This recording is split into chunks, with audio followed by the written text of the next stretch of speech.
In today's video, I'm going to teach you how to add a custom domain to your Lovable project. This process may seem a bit technical at first, but by the end of this guide, you'll have everything set up perfectly. So let's dive straight into it. First, you'll want to head over to the Lovable website. Simply open your favorite web browser and type in Lovable's URL. Once you're on the home page, scan through your projects and click on the one where you wish to add a custom domain. This will bring you to your project's main dashboard, which is the starting point for your customization. Next, locate the plus button or the option that allows you to add a custom domain. This is usually prominently displayed in the interface for ease of access. Once you click on this, you should see an option labeled Connect Domain. Give that a click. If you're new to this feature or using a basic version, you'll likely see a prompt to upgrade your subscription. This is necessary for domain customization, so follow the instructions to upgrade if you haven't done so already.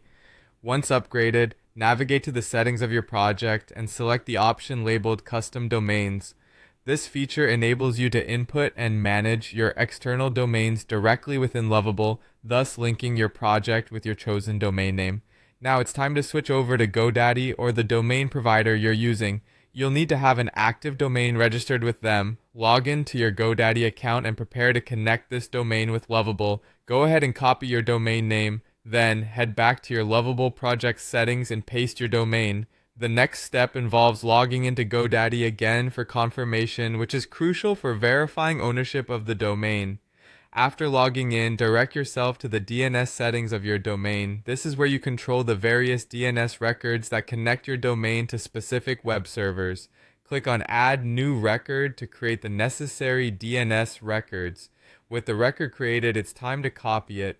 This process may require you to input values like SNAME or A records, which are essential for directing your domain to Lovable servers. Thoroughly check that the records are copied accurately to avoid issues later on. Once you have successfully added and copied the DNS records, hop back into your Lovable settings. Finally, click on Save. This action commits all your changes, connecting your custom domain with your Lovable project seamlessly. Once saved, you are all set. Your project can now be accessed using your very own custom domain, making it look more professional and personalized. Enjoy your newly customized Lovable project.